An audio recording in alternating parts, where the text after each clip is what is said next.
Bonjour Gilles. Bonjour Rose. Bonjour toutes et tous. Et bonjour à tous. La vidéo que vous attendez tous, c'est est-ce qu'il y a un pays qui serait Enéatype 4, puisqu'on a fait le tour de l'énéagramme sans mettre de pays dans le point 4. Pourtant le 4, on l'aperçoit tout de même. Il ne passe pas inaperçu dans la rue, il est original. Il a toujours quelque chose qui nous étonne, qui nous alerte, qui n'est pas comme les autres. Donc, au niveau des pays, on devrait retrouver ça. Et on l'appelle le tragico-romantique, c'est tout un programme. Donc, extérieurement, un 4, on pourrait le voir par rapport à sa créativité, son esprit créatif. Puis un peu excentrique. Et un peu excentrique. Alors, quel pays serait créatif déjà si on Alors, on en avait parlé pour les bobos parisiens. Oui. Pour les Français qui sont un peu ce qu'on appelle les bobos parisiens, les bobos bourgeois bohèmes, c'est-à-dire des gens qui sont dans une forme de créativité, mais un peu excentrique, qui vont d'ailleurs pousser des fois les limites un peu loin. Même trop loin. C'est à ça qu'on les reconnaît quand ça va mal. Ouais. Et on a pensé pour les pays 4, en fait, aux pays méditerranéens, et on va vous expliquer pourquoi. Donc on va commencer par l'Italie, le plus simple. Oui, alors je reviens juste sur ce que tu viens de dire. Et ils vont pousser leur créativité un peu loin, en dehors des limites de la créativité. Et qu'est-ce que ça veut dire? Quand on ne crée plus, on décrée. Décréer, ça veut dire quelque chose qui n'est plus dans l'ordre des choses, quelque chose qui va détruire, au lieu de faire du beau, du bon et du vrai. Et donc là, ça va aller vers quelque chose qui est hors limite, hors norme. Enfin, quand on dit le point 4 est de la créativité, pour ceux qui connaissent l'énéagramme, le point 7, c'est de la créativité. Au niveau de l'esprit. Mais le point 4, c'est une créativité émotionnelle. Alors, émotionnelle, ça veut dire, pour la définition du 4, c'est quand il y a trop d'émotions dedans, eh bien, ça sort presque sous forme d'hystérie. Et donc c'est une créativité un peu lourde des fois. Ça veut dire très très fort, c'est très puissant, comme une vague qui doit sortir parce que sinon à l'intérieur ça les submerge s'ils gardent ça à l'intérieur. Oui, le point 4 est un point émotionnel introverti, donc l'émotion est dedans, ça bouillonne, puis de temps en temps ça sort, ça fait des grands gestes. Et là on reconnaît un peu les Italiens avec leur façon de parler, leur façon d'avoir un verbe chantant, leur façon de beaucoup exprimer par le geste. Et puis toute la créativité tout de même qui est apparue en Italie, c'est fabuleux quand même. Ouais. Là, il y a une source, un nid de créativité énorme. Et puis, on va le retrouver dans le Maghreb, chez les Arabes, et puis jusque chez les Juifs, où on va retrouver cette même façon d'appuyer le verbe par beaucoup de gestuels, beaucoup d'éloquence, beaucoup d'émotions qui sont retenues et qui sortent. Et c'est pour ça qu'on a décidé de dire tous les pays méditerranéens, mais on va parler surtout de 3 régions qui sont attachées, comme par hasard, aux 3 religions monothéistes. Vous avez d'un côté la religion juive, la religion musulmane et la religion chrétienne qui était à Rome. Et comme par hasard, ça va faire des tendances à faire des 4. Alors c'est ça qui est intéressant. Alors pourquoi? Parce que le 4, il est animé par une idée supérieure que l'on appelle l'origine, c'est-à-dire la recherche de l'origine. C'est quoi l'origine de ce monde? C'est quoi l'origine? C'est-à-dire Dieu, c'est quoi? Et donc ils vont le chercher où? Partout, d'ailleurs on en parlait, ils vont le chercher dans la matière, dans la mer. Ils sont tous très attachés à leur mère. Où ils essaient d'échapper à la mer. Où ils essaient, mais ils vont à travers la mer, donc qui est le symbole de la matière, essayer de trouver l'origine. Et qu'est-ce que c'est que l'origine, le haut de origine? On pourrait dire que c'est Dieu. Et donc ils recherchent à travers cette base comment ça fonctionne. Mais ils ont tous un problème avec la mer. C'est intéressant parce que dans les blagues, la mère juive, la mama italienne, la mère arabe, c'est une sainte intouchable. Le féminin est mal vu dans ces 3 religions, mais la mère, elle est intouchable. Et il y a une relation de beaucoup de garçons de ces pays-là avec une mère qui est Enéatype 2, qui joue la Mama 2, qui lâche jamais son fils. Alors, toutes les blagues juives, je vous les passe, vous en avez plein. Mais c'est pareil dans le monde arabe, et c'est un peu pareil avec les Italiens par rapport à leur mère. Il y a un attachement et ils n'arrivent pas à se détacher. Est-ce que dans le monde chrétien, c'est pareil par rapport à la mère qui est vierge et qui a donné pourtant l'enfant? Il y a comme une recherche là de l'origine. L'enfant vient d'où? Est-ce qu'il vient vraiment de la matière ou est-ce qu'il vient d'ailleurs? Vous voyez, il y a cette ambiguïté au niveau du 4, d'où je viens. C'est ça, l'origine. Le 4 ne sait pas s'il a une place, en fait. Oui, il cherche sa place, et en plus, la Jérusalem céleste, il va la chercher dans le ciel, c'est-à-dire il va chercher dans le Père. Là, le Père, c'est celui qu'on ne voit pas, l'invisible. Et ce qui est paradoxal, tu vois, dans le truc, c'est que les trois sont attachés à la mer, à la matière en tant que mère, mais ils essayent de se détacher. Et dans le mythe judéo-chrétien, je dis mythe, parce qu'il y en a, ils vont me dire, oui, mais c'est la Bible, c'est écrit, bon... Dans l'histoire, la symbolique judéo-chrétienne, le Christ, pour rejoindre le Père, il est obligé de mourir. Et il quitte la mer, qui est au pied de la croix, et il va rejoindre le Père qui est au ciel. Et donc, il y a une ambiguïté, une dualité dans ces trois cultures qui est que l'origine, elle est là ou elle est ailleurs? Est-ce qu'elle est dans la matière, l'origine? Est-ce que le Père est dans la matière ou est-ce qu'il est en dehors de la matière? Est-ce que le germe est dans le fruit? Est-ce que vraiment... qui crée le fruit? Est-ce que c'est l'intention à l'intérieur? Vous voyez, est-ce que c'est dehors ou dedans? Ce qui va faire qu'on arrive aux pathologies du point 4, parce que le point 4, quand il va mal, il va dans le point 2, il devient un peu hystérique, il va sortir toutes ses émotions, il va être très mal, et très expansif, et au lieu d'être enfermé, il va d'un seul coup sortir plein de trucs, et puis il va rentrer dans ce qu'on appelle le tragico, romantique, c'est-à-dire il va rentrer dans le mode tragique. Et alors là, si on dit mode tragique, pour l'Italie en ce moment ça va à peu près, mais pour le Maghreb et Israël, on peut vraiment dire qu'on est sur le mode tragique. Oui. Et avec une pathologie qui va être... Alors là, pour le coup, je vous invite vraiment à lire les 3 épreuves, parce que c'est plus de l'énéagramme, c'est de l'énergétique, c'est-à-dire il y a une forme dans chaque point d'énéagramme. Il y a une forme que l'on appelle un des 3 cadavres du taoïste qui va nous pousser dans des excès. Et dans le point 4, c'est quelque chose qui va pousser, ce que tu disais tout à l'heure, à la destruction, mais la destruction du corps, violente. Et on le voit chez des 4 célèbres comme celui qui a eu l'accident. Van Gogh aussi. Van Gogh, et puis celui qui a eu l'accident de voiture, là, l'humoriste Palmade. On voit comment cette énergie va détruire la beauté de l'âme et va faire que la créativité va devenir laide, souillée. Et on voit bien dans les pays du méditerranéen comment cette culture, ou cette mauvaise culture, cet aspect tragique va aboutir à des choses assez effroyables. Violentes, d'une destruction, autodestruction en fait. Tu sais ce qui me vient, c'est le culte du martyr. Ça vient au culte du martyr.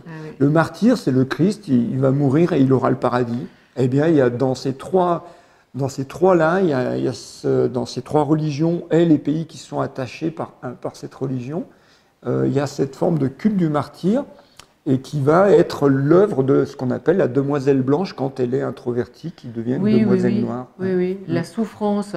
En fait, ça me fait penser aussi à l'énergie 4 qui fait faire des tatouages partout sur le corps, des scarifications. Qui fait des scarifications, qui fait faire de la souffrance, comme si cette énergie cherchait à travers la souffrance l'origine. Est-ce que je vais trouver dans la matière l'origine de tout ça? Est-ce que la vie est une souffrance? Est-ce que c'est le paradis ou l'enfer? Et là, il y a des voiles qui empêchent de voir que la planète pourrait être quand même le paradis, certainement, et que les 4, en se calmant, pourraient en faire un paradis. Pour l'instant, c'est pas le cas. Si tu trouves le paradis ici, mais tu vois, il me vient un truc sur l'Italie. Je me disais, l'Italie, c'est pas trop le culte du martyr et tout. Pourtant, ils ont connu une apogée.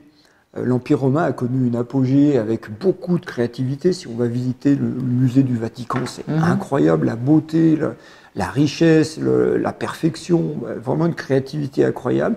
Et ça a été suivi d'une période de décadence. De décadence. De décadence et de souillure, et d'abus, d'orgie, même chez les papes d'ailleurs, on a retrouvé ça, c'est dingue. Et tu vois, là, on voit vraiment le point 4. La décadence de l'Empire romain. En fait, c'est comme si on était en train de revivre un petit remake de ça. Et comme si cette énergie 4, mais de demoiselles blanches qui voilent notre âme alors que nos âmes ont envie de bon, de beau et de vrai, je le redis, en fait, ce voile revient pour que peut-être on affirme qui on est. Et là, on sera dans justement ce que les 4 cherchent, une affirmation de la loi, de la vie. On est créé homme, on est créé femme, on est créé pour créer aussi à notre tour du beau. Oui. En fait, ce qu'ils recherchent, c'est d'être au point d'origine ici et maintenant. Et ils le cherchent ailleurs, dans des religions un peu paternalistes, j'allais dire. Ils recherchent dans la religion du Père, c'est là-bas.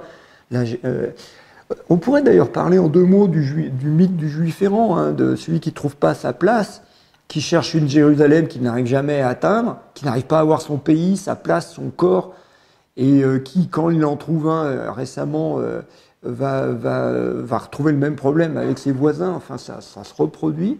Et ce truc-là, c'est quand même typique du 4. Est-ce que ce serait dû, on en parle parfois, aux espaces-temps? En fait, la notion d'espace-temps, elle est remise en question depuis quand même quelques années par la physique quantique.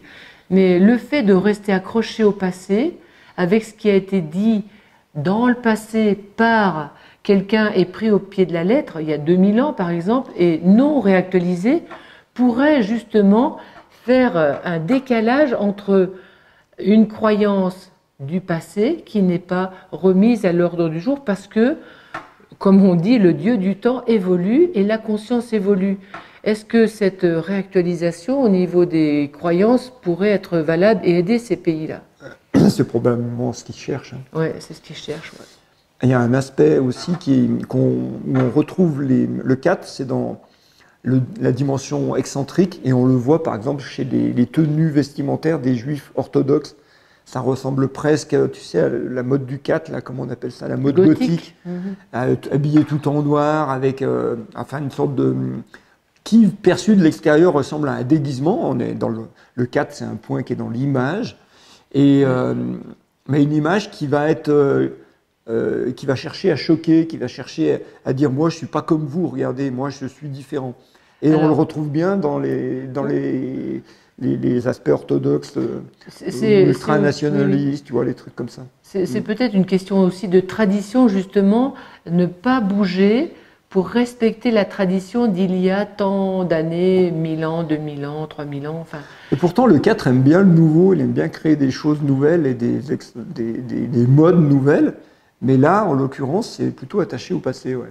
Mais ça reste quand même très excentrique et très choquant visuellement. C'est-à-dire, le but, c'est quand même d'être vu, quoi. Hein, on le ressent bien, ce truc-là. Alors, ça fait beaucoup de points sur les 4, là. Alors, on vous invite, comme d'habitude, on vous dit, nous, on essaye de réfléchir, de poser des questions, de se dire, tiens, parce que y a eu des commentaires qui nous ont dit, eh bien... Israël, où est-ce que vous le mettez? Alors moi, personnellement, je ne mettrais pas Israël dans une catégorie d'énéatypes parce que c'est un pays trop jeune et qu'il n'y a pas que l'énéatype, il y a les ailes, il y a les sous-types, il y a plein de choses. Mais en tout cas, moi, je n'essaierais pas de le mettre dans un énéatype. Par contre, l'histoire des 3 religions monothéistes, juifs, musulmans, chrétiens, on se dit tiens, comme par hasard, ça a teinté les zones où ils sont implantés d'une forme de choses au début qui paraît positive, la recherche de l'origine, le Dieu, il est où? Mais on le recherche là où il n'est pas, c'est-à-dire on ne le recherche pas dans la matière. Du coup, on est piégé par la mer. Et du coup, on tombe on est tiré par la demoiselle blanche vers le noir et on va tomber dans une sorte de culte du sacrifice qu'on a retrouvé chez les chrétiens, chez les juifs et chez les musulmans. Oui. D'où ce que tu dis, on reste dans des croyances et pas dans le concret de tous les jours. Est-ce que tous les jours, est-ce que ce qui est créé, c'est le hasard ou est-ce que c'est une forme d'énergie de vie divine, Dieu qui crée à chaque instant du nouveau, qui nous inspire à nouveau pour qu'on puisse vivre une humanité en paix entre frères, parce que si Dieu existe, est-ce qu'il est pas partout sur terre, sinon on divise. Et donc, est-ce que ce ne serait pas le un, le divin qui est à travers nous et qui essaie de se manifester? Regardez, quand vous me croyez à l'extérieur, ça fait des dégâts. cherchez-moi à l'intérieur, regardez, je suis là, quoi. Ouais. D'ailleurs, tu viens de le dire, on a parlé du point 4, quand il va mal, il va dans le 2 et il devient hystérique, il est très émotionnel. Et quand il va bien, il va justement dans le point 1. Oui. Il cherche à aller dans le point 1, qui est le point symbolique du 1, donc du Dieu. Et là, il devient quelqu'un de très parfait dans le bon sens du terme, c'est-à-dire c'est quelqu'un qui va être aligné, qui va pas faire de yo-yo émotionnel et qui va faire ce qu'il a à faire. Et c'est peut-être l'évolution de ces pays-là si un jour ils vont mieux. Oui, nous donner du sens en fait, alors que là ça semble insensé, nous remettre sur le fil de la vie, nous dire c'est par là, ce qu'on doit faire ça a du sens et la vie parle ainsi. Nous remettre sur l'origine de la vie et nous ramener vers comment s'appelle, une religion religieuse sans religion. Sans religion, peut-être. Être religieux sans religion, ben, ça serait bien. Mais c'est une sorte de religion, comment on appelle ça, religion laïque. On pourrait dire ça dans les mots modernes, mais en tout cas, c'est l'endroit où les religions se retrouvent, en tout cas. Peut-être que c'est l'évolution du 1, justement, religieux sans religion. Voir que tout est déjà là, la beauté est déjà là, j'ai pas besoin d'en faire plus. Tout ce qui est créé à chaque instant est parfait. Et donc, la perfection du 1, c'est pas celle qu'on croit avec notre tête. La perfection du 1, c'est de voir que le bien et le mal ont leur place et qu'elle est juste. Il n'y a rien à changer, il y a juste à mettre de la conscience. Et peut-être que Dieu, si on le cherche, c'est la conscience qu'on peut mettre sur les phénomènes pour nous éveiller à justement l'enseignement qui est derrière pour qu'on soit plus sage. Alors là, on a fait le tour des 9 énéatypes dans les pays. Donc on a cité des pays dans chaque énéatype. Je crois qu'on va en rester là pour cette petite série, parce que après c'est à vous de chercher dans votre propre pays, dans les pays que vous côtoyez, de quelle personnalité il se rapproche. Quand vous voyagez, n'hésitez pas à regarder, à vous intéresser aux personnes qui reflètent justement ces énergies et puis partager avec nous parce que ça va élargir autant notre champ de conscience que celui des personnes qui liront vos commentaires. Et puis rassurez-vous, on a encore plein d'idées de vidéos à vous faire. Je pense qu'il y a encore de quoi se régaler avec les personnages et les cultures, les énéatypes. Il y a vraiment plein de choses à dire. Et puis un scoop quand même au début d'année, nous allons créer prochainement une chaîne où vous retrouverez toutes ces réflexions dessus, d'autres vidéos passionnantes. Vous pourrez découvrir autre chose, d'autres facettes de la vie, des symboles et de cette énergie qui nous enseigne. Allez, à bientôt. À très bientôt.